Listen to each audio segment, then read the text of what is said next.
Childbirth exists in a biosocial framework. The action is biological, but the organization is cultural. Every day, women give birth but follow different traditions concerning the location of birthing, the medications used, and the types of people present. The culturally specific nature of childbirth allows it to be ideal for observation in several locations. Bridget Jordan, an anthropologist, mentions the cultural influences on pregnancy and the delivery process in her ethnography, Birth in Four Cultures. She observes childbirth in the United States, Sweden, Holland, and the Yucatan and notices differences in each culture. For example, in the Yucatan, the Maya believe that a child and the mother are very susceptible to spirits after pregnancy, and therefore, rags are used to close any cracks in the house and doors are kept shut. The prominence of these cultural practices and their relevance in the future depends on the amount of development the culture has experienced. With globalization, hospitals are becoming more commonplace, and the culture of childbirth is becoming increasingly technology oriented, like that of the West.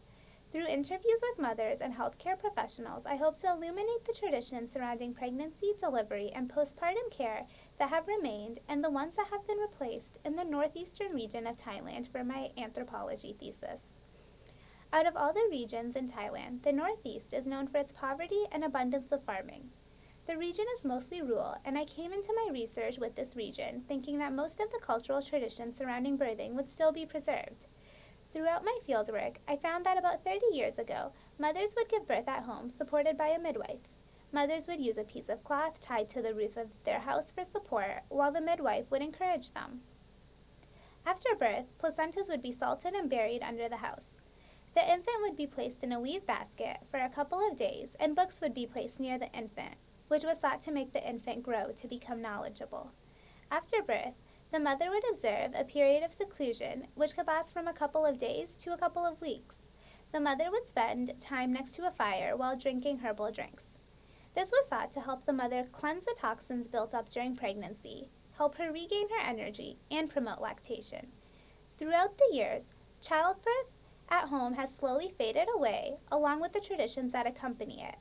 With the introduction of free healthcare in Thailand, almost all births take place in the hospital under the care of specialized personnel. However, the period of seclusion next to the fire has remained. Postpartum care traditions seem to be unaffected by the medicalization of birth in northeastern Thailand.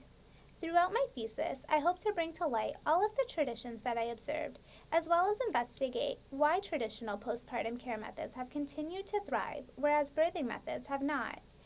Using this information, I will analyze how women's perceptions of themselves and their bodies have been changing.